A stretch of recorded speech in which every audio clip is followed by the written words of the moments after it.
ಬಿಸಿಸಿಐಗೆ ಸರ್ಕಾರಿ ಮೂಗುದಾರ ಬಿದ್ದರೆ ಭ್ರಷ್ಟಾಚಾರ ಕಡಿಮೆಯಾಗ್ತದೋ ಅಥವಾ ಕ್ರೀಡೆಯ ವೃತ್ತಿಪರತೆ ನಾಶವಾಗ್ತದೋ ಎಂಬುದು ಚರ್ಚಾರ್ಹ.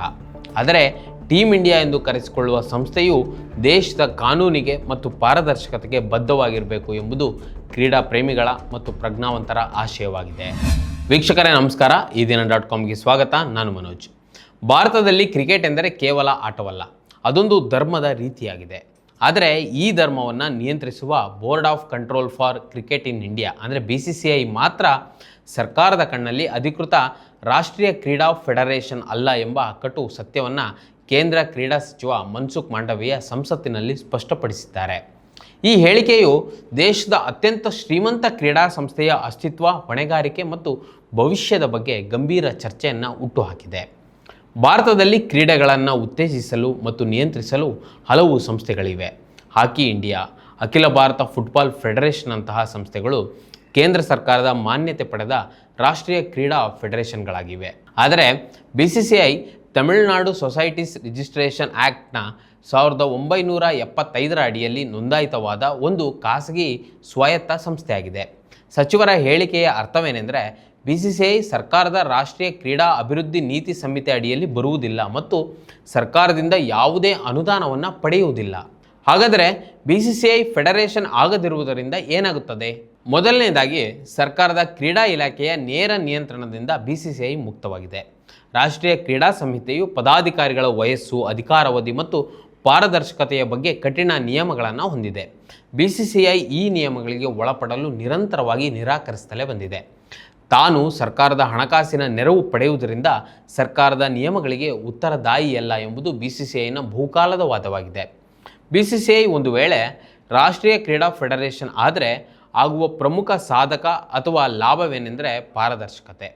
ಪ್ರಸ್ತುತ BCCI ಮಾಹಿತಿ ಹಕ್ಕು ಕಾಯ್ದೆಯ ವ್ಯಾಪ್ತಿಯಲ್ಲಿ ಸಂಪೂರ್ಣವಾಗಿ ಬರುತ್ತಿಲ್ಲ ಎಂಬ ಆರೋಪವಿದೆ.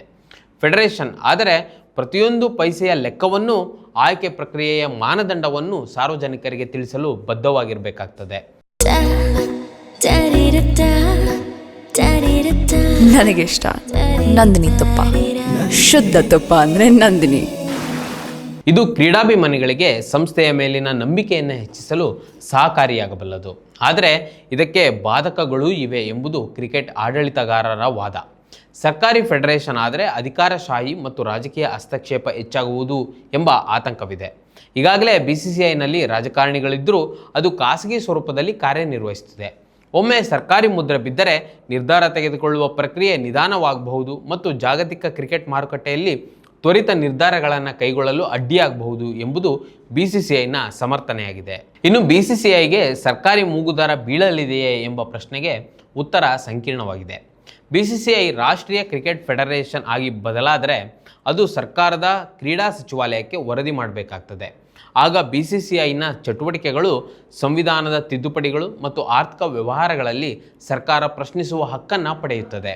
ಈಗ ಸುಪ್ರೀಂ ಕೋರ್ಟ್ ಮತ್ತು ಲೋಧಾ ಸಮಿತಿಯ ಶಿಫಾರಸುಗಳ ಅನ್ವಯ ಅಲ್ಪ ಸ್ವಲ್ಪ ನಿಯಂತ್ರಣವಿದ್ದರೂ ನೇರವಾಗಿ ಸರ್ಕಾರದ ನಿಯಂತ್ರಣವಿಲ್ಲ. ಫೆಡರೇಷನ್ ಆದರೆ ಆ ಸ್ವಾಯತ್ತತೆ ಸಂಪೂರ್ಣವಾಗಿ ನಶಿಸಬಹುದು.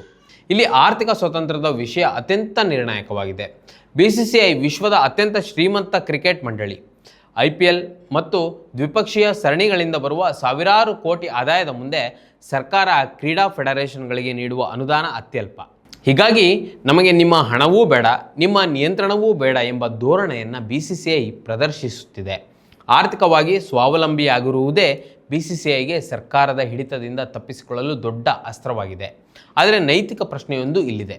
BCCI ಖಾಸಗಿ ಸಂಸ್ಥೆಯಾಗಿದ್ದರೆ ಅದು ಆಯ್ಕೆ ಮಾಡುವ ತಂಡಗಳನ್ನು ಭಾರತೀಯ ತಂಡ ಎಂದು ಕರೆಯಬಹುದೇ ಎಂಬುದು. ಸರ್ಕಾರವು BCCIಗೆ ಭಾರತ ಎಂಬ ಹೆಸರನ್ನು ಬಳಸಲು ಮತ್ತು ರಾಷ್ಟ್ರಧ್ವಜವನ್ನು ಪ್ರತಿನಿಧಿಸಲು ಅನುಮತಿ ನೀಡಿದೆ. ಆದರೆ ತಾಂತ್ರಿಕವಾಗಿ ಆಟಗಾರರು BCCIನ ಉದ್ಯೋಗಿಗಳೇ ಹೊರತು ಸರ್ಕಾರದ ಪ್ರತಿನಿಧಿಗಳಲ್ಲ. ಫೆಡರೇಷನ್ ಆದರೆ ಈ ಗೊಂದಲ ನಿವಾರಣೆಗಾಗಿ ಕ್ರಿಕೆಟ್ ತಂಡಕ್ಕೆ ಅಧಿಕೃತವಾದ ರಾಷ್ಟ್ರೀಯ ತಂಡದ ಸ್ಥಾನಮಾನ ಸಿಗ್ತದೆ. ಅಂತಾರಾಷ್ಟ್ರೀಯ ಕ್ರಿಕೆಟ್ ಮಂಡಳಿ ಕೂಡ ಸರ್ಕಾರಿ ಹಸ್ತಕ್ಷೇಪವನ್ನು ವಿರೋಧಿಸುತ್ತದೆ. ಶ್ರೀಲಂಕಾ ಕ್ರಿಕೆಟ್ ಬೋರ್ಡ್ನಲ್ಲಿ ಅಲ್ಲಿನ ಸರ್ಕಾರ ಹಸ್ತಕ್ಷೇಪ ಮಾಡಿದಾಗ ICC ನಿಷೇಧ ಹೇರಿತ್ತು. ಇದನ್ನೇ ಗುರಾಣಿಯಾಗಿ ಬಳಸಿಕೊಳ್ಳುವ BCCI ನಾವು ಫೆಡರೇಷನ್ ಆದರೆ ICC ನಿಯಮಗಳ ಉಲ್ಲಂಘನೆಯಾಗ್ತದೆ ಮತ್ತು ಭಾರತದ ಸದಸ್ಯತ್ವಕ್ಕೆ ಕುತ್ತು ಬರಬಹುದು ಎಂದು ವಾದಿಸುತ್ತದೆ. ಇದು ಸರ್ಕಾರವನ್ನು ಹಿಂದೇಟು ಹಾಕುವಂತೆ ಮಾಡುವ ತಂತ್ರಗಾರಿಕೆಯೂ ಆಗಿರಬಹುದು. ಇನ್ನು ಕ್ರೀಡಾ ಸಚಿವರ ಹೇಳಿಕೆಯು BCCIಯನ್ನು RTA ವ್ಯಾಪ್ತಿಗೆ ತರುವ ನಿಟ್ಟಿನಲ್ಲಿ ಸರ್ಕಾರದ ಅಸಹಾಯಕತೆಯನ್ನು ಅಥವಾ ಮುಂದಿನ ನಡೆಯ ಮುನ್ಸೂಚನೆಯನ್ನು ಸೂಚಿಸುತ್ತಿರಬಹುದು. ಸುಪ್ರೀಂ ಕೋರ್ಟ್ ಈ ಹಿಂದೆ BCCI ಸಾರ್ವಜನಿಕ ಕರ್ತವ್ಯ ನಿರ್ವಹಿಸುತ್ತಿದೆ ಎಂದು ಹೇಳಿದ್ದರೂ ಪೂರ್ಣ ಪ್ರಮಾಣದ ಸರ್ಕಾರಿ ನಿಯಂತ್ರಣ ಹೇರಿಲ್ಲ. ಸಚಿವರ ಸ್ಪಷ್ಟನೆಯು ಸದ್ಯಕ್ಕೆ BCCI ತನ್ನದೇ ಆದ ದ್ವೀಪದಲ್ಲಿ ರಾಜನಂತೆ ಮೆರೆಯುತ್ತಿದೆ ಎಂಬುದನ್ನು ಒಪ್ಪಿಕೊಂಡಂತಿದೆ. ಇನ್ನು BCCIನ ಕಾರ್ಯವೈಖರಿಯಲ್ಲಿ ವೃತ್ತಿಪರತೆ ಇದೆ ಎಂಬುದನ್ನು ಅಲ್ಲಗಳೆಯುವಂತಿಲ್ಲ. ಮೂಲಸೌಕರ್ಯ ಅಭಿವೃದ್ಧಿ ಮತ್ತು ಆಟಗಾರರ ವೇತನದ ವಿಷಯದಲ್ಲಿ ಅದು ಇತರೆ ಸರ್ಕಾರಿ ಕ್ರೀಡಾ ಫೆಡರೇಷನ್ಗಳಿಗಿಂತ ಮೈಲಿಗಟ್ಟಲೆ ಮುಂದಿದೆ. ಇನ್ನು ಸರ್ಕಾರಿ ಕಡತಗಳ ವಿಲೇವಾರಿಯಲ್ಲಿ ಸಿಲುಕಿರುವ ಇತರ ಕ್ರೀಡೆಗಳ ಸ್ಥಿತಿಯನ್ನು ನೋಡಿದರೆ BCCI ಫೆಡರೇಷನ್ ಆಗಿರುವುದೇ ಕ್ರಿಕೆಟ್ನ ಬೆಳವಣಿಗೆಗೆ ಕಾರಣವಾಯಿತೆ ಎಂಬ ಪ್ರಶ್ನೆಯೂ ಇಲ್ಲಿ ಏಳ್ತದೆ. ಅಂತಿಮವಾಗಿ BCCI ರಾಷ್ಟ್ರೀಯ ಕ್ರೀಡಾ ಫೆಡರೇಷನ್ ಆಗಬೇಕೇ ಅಥವಾ ಬೇಡವೇ ಎಂಬುದು ಹಣಕಾಸಿನ ಸ್ವಾಯತ್ತತೆ ಮತ್ತು ಸಾರ್ವಜನಿಕ ಉತ್ತರದಾಯಿತ್ವ ನಡುವಿನ ಸಂಘರ್ಷವಾಗಿದೆ. ಇನ್ನು ಸರ್ಕಾರಿ ಮೂಗುದಾರ ಬಿದ್ದರೆ ಭ್ರಷ್ಟಾಚಾರ ಕಡಿಮೆಯಾಗುತ್ತದೆಯೋ ಅಥವಾ ಕ್ರೀಡಾ ವೃತ್ತಿಪರತೆ ನಾಶವಾಗುತ್ತದೆಯೇ ಎಂಬುದು ಚರ್ಚಾರ್ಹ. ಆದರೆ ಟೀಮ್ ಇಂಡಿಯಾ ಎಂದು ಕರೆಸಿಕೊಳ್ಳುವ ಸಂಸ್ಥೆಯು ದೇಶದ ಕಾನೂನಿಗೆ ಮತ್ತು ಪಾರದರ್ಶಕತೆಗೆ ಬದ್ಧವಾಗಿರಬೇಕು ಎಂಬುದು ಕ್ರೀಡಾ ಪ್ರೇಮಿಗಳ ಮತ್ತು ಪ್ರಜ್ಞಾವಂತರ ಆಶಯವಾಗಿದೆ.